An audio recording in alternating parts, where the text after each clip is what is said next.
దేవునికే మహిమ కలుగునుగాక. ఈరోజు దేవుని వాక్యాన్ని వింటున్న ప్రతి ఒక్కరికి ప్రభు నామములో నా వందనములు తెలియజేస్తున్నాను. రండి, ఈరోజు దేవుని వాక్య ధ్యానము కొరకు పరిశుద్ధ గ్రంథముల నుండి అపోస్తలుడైన పౌలు తిమోతికి రాసిన మొదటి పత్రిక 1వ అధ్యాయం 15వ వచనాన్ని చదువుతున్నాను. అందరూ శ్రద్ధగా ఆలకించండి.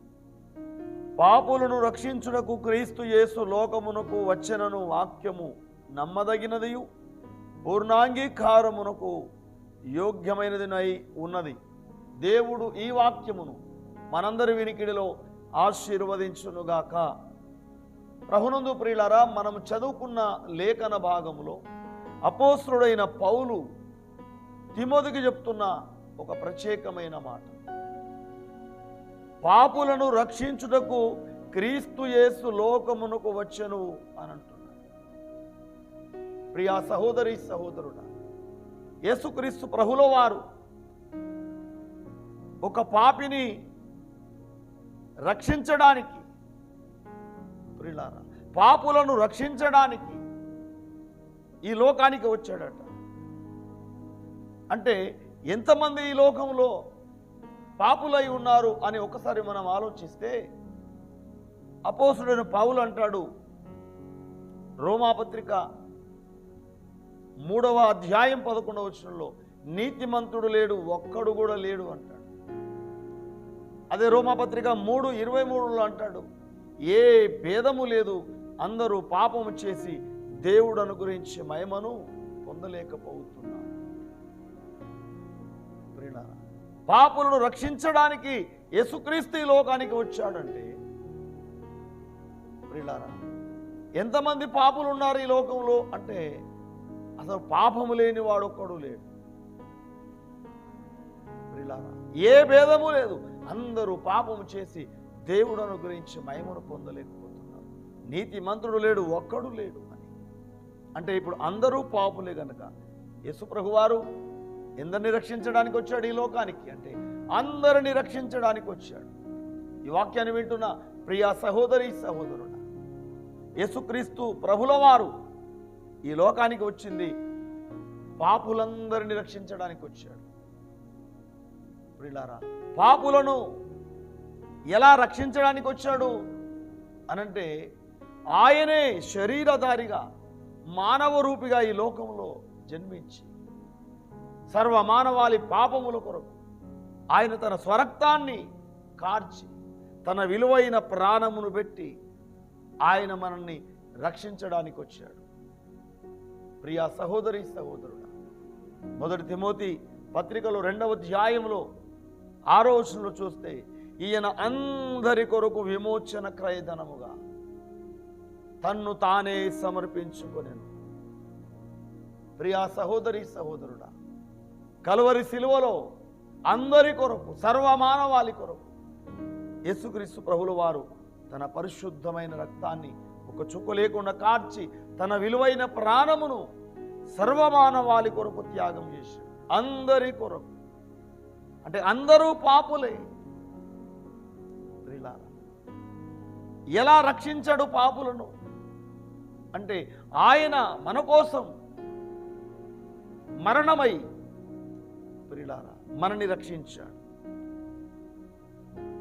ఈ వాక్యాన్ని మనం వింటున్న మనమందరము కూడా ఒక సత్యాన్ని మనం గుర్తించాలి.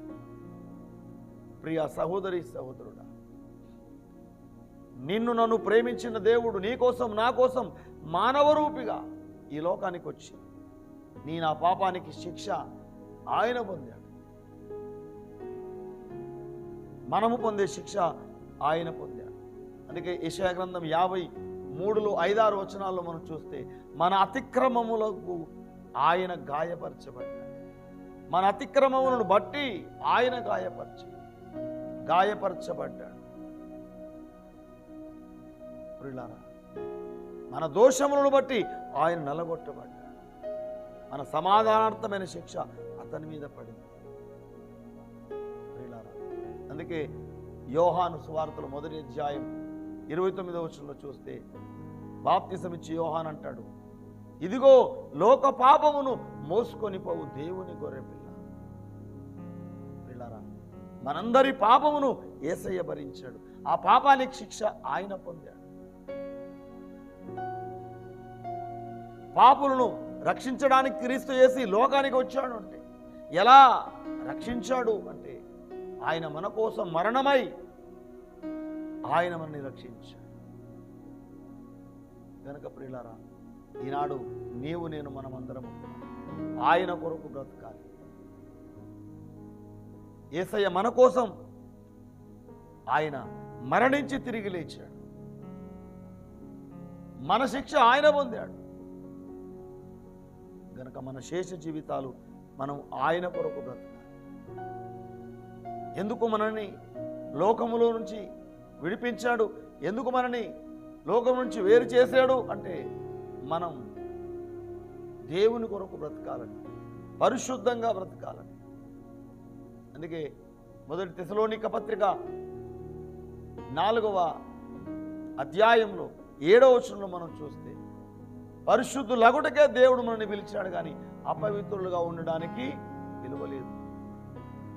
పరిశుద్ధులగుటకే.